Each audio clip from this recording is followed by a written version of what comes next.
বাচ্চাদের সকাল এবং বিকালের নাস্তায় এই সহজ প্যানকেকটি বানিয়ে দিতে পারেন। প্রথমে আমি একটা বাটিতে 2টি কলা ম্যাশ করে নিয়েছি। এরপরে নিয়ে নিচ্ছি একটা ডিম। ডিমটা নিয়ে খুব ভালো করে কলার সঙ্গে ফেটিয়ে নিচ্ছি। ফেটানো হয়ে গেলে এখানে আমি কিছুটা রান্নার তেল দিয়ে দিব।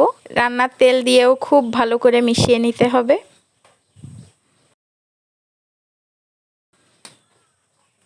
মেশানো হয়ে গেলে এখানে আমি এবার দিয়ে দিব হাফ কাপ দুধ।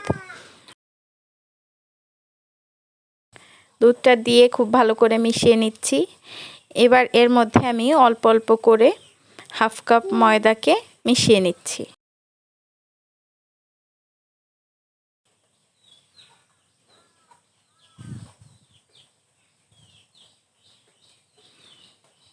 ময়দাটা মেশানো হয়ে গেলে আমি চুলায় একটা ফ্রাই প্যান বসিয়ে এবার ফ্রাই প্যানে দিয়ে দিচ্ছি কিছুটা বাটার।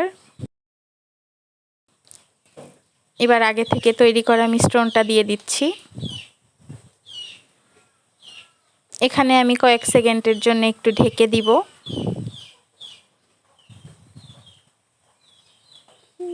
কয়েক সেকেন্ড পরে উঠিয়ে প্যানকেকটা আমি উল্টিয়ে নিচ্ছি।